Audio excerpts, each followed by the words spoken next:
Dear students, now we'll go to the parts of the brain just in introduction class. After you take out the brain, just you have to identify what are the part of the brain you can identify in all the surfaces as well as in the base of the brain. So coming to the lobes, so in the front you have this what we call as frontal lobe, then you have this parietal lobe here, this is the temporal lobe, and this is the occipital lobe.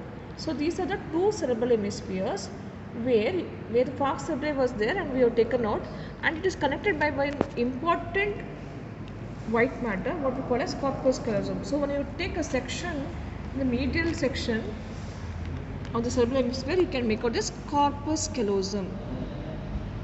It is like a C shape. This is the corpus callosum. This is nothing but white matter.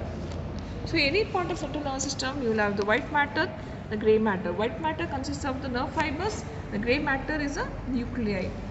So in the base of the brain, here you will get this cerebellum. Again, it has got two hemispheres. Where the falx cerebelli was there, we have taken it out. And when you come to the base of the brain, which is most important, you can identify this inferior surface of frontal lobe and the olfactory sulcus, and you can clearly make out this olfactory nerve with the olfactory bulb. Olfactory nerve with the olfactory bulb. This is the first cranial nerve. Then you can make out the cut part of this optic nerve, optic chiasma and optic tract. So this is the optic nerve we have cut. We'll be taking out the tentorium cerebelli. And this is the circle of Willis here. Partly you can make out the circle of Willis. Then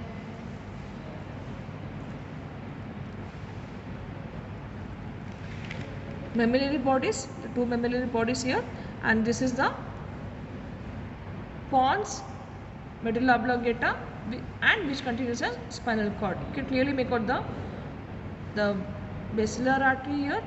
This is a basilar artery which is formed by two vertebral arteries coming over here, which also forms part of the posterior part of circle of Willis.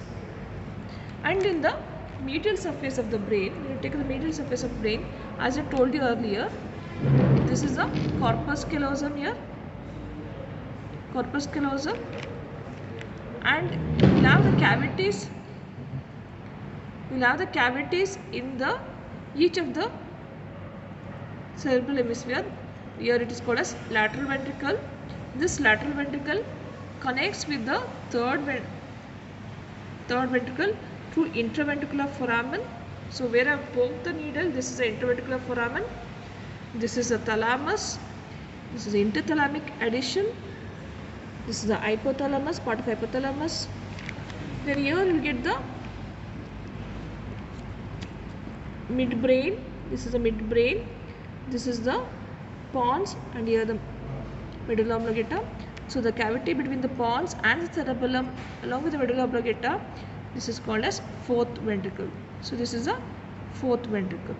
So fourth ventricle is like a rhomboid shape. When we close together, you can make out this rhomboid shape, and this is the cerebellum. Cut section of the cerebellum looks like arbor-vitae tree, and clearly make out that arbor-vitae tree pattern here.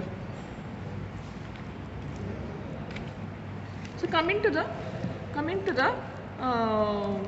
surfaces of the cerebrum.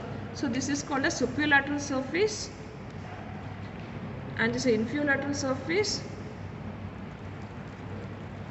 This is a superomedial border, inferiolateral border, and here you get inferiomedial border, and one important sulcus, what we call as lateral sulcus, which demarcates the parietal lobe from the temporal lobe. And here is the occipital lobe, where you get parieto-occipital sulcus. This is just brief introduction of the parts of the brain, where you should identify the parts of the brain. Then in deeper, each part of the brain will be explained in the future classes. Thank you.